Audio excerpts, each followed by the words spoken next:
زي بتاعة سانتا وبيدخل بيها للبيت. وقتها المسكينة بتفتكره سانتا بجد وبتطلع علشان تصحي اخوها وبتقوله ان سانتا تحت وجايب هدايا، فيقول لها اطلعي بره يا بنت بدل ما اقوم اضربك بسانتا. فتطلع بره البنت وتستخبى، وساعتها بيطلع صاحبنا منجد البني ادمين لاوضه اخوها وبيدخل جوه يديله احلى هدية بالفاس ويمشي. وبتبقى البنت واقفة وشايفة الوضع ده كله ومزبهلة باللي بيحصل، وبيكمل ارت لاوضة امها وابوها. ولما بتبدأ الحاجة دي تصحى من النوم بتلاقي الدم عليها من كل حتة، وأول ما بتفتح عينيها بتشوف جوزها وهو جنبها وبيبقى متدشمل حتة حتة حرفيا.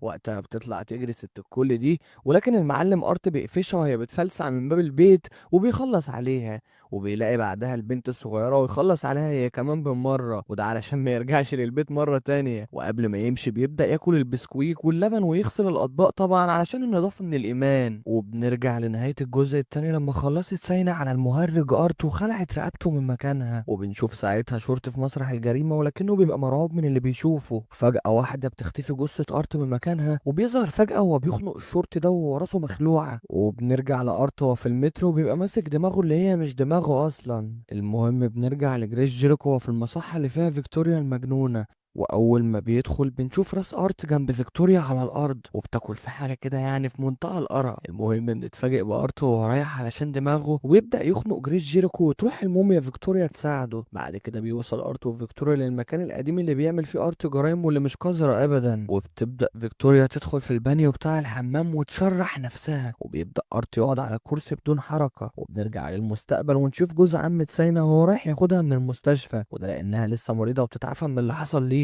واول ما بيوصلوا البيت بنشوف بنت صغيره اسمها غابي، وبنعرف ان سينا كانت مربياها يعني وكده. وبتقابل بعدها عمتها وبتسلم عليها هي كمان. وخلصوا بقى يا جماعه عايزين نكمل احداث الفيلم. بعد كده بنشوف اتنين من شركه تنظيف وبيروحوا للبيت الملعون اللي بيبقى فيه ارت وفيكتوريا. واول ما بيدخلوا البيت بيشموا ريحه نتنه وقتها وبيطلعوا لفوق. واول ما بيتفرقوا بيشوف واحد منهم فيكتوريا في البانيو وبتبقى ميته، لكنها بتقوم مره واحده وتديله بالمرايه في رقبته وبتخلص عليه. ونشوف الراجل التاني هو فاكر ان ارت تمثاله مش بيتحرك، ولما بيروح عليه بيبدأ ارت يروق عليه ويخلص الكلام. واثناء وقت الغدا بتبدأ سينا تتخيل وجود صاحبتها اللي اتقتلت بسببها في الجزء التاني، وبتقول لها انها اتقتلت بسببها واقل حاجة ممكن تعملها لها انها تديها طبق رز. وتفضل تقول لسينا بعتي الرز بعتي الرز، وتقوم سينا بعدها وتسيب الاكل وحتى الرز اللي على الترابيزة. بعد كده بنرجع للواد جونسون المطهر اخو سينا ونشوفه هو مع واحد صاحبه اسمه كول، وكمان بيبقى معاه صاحبته مايا، وبيقول كول لجونسون ان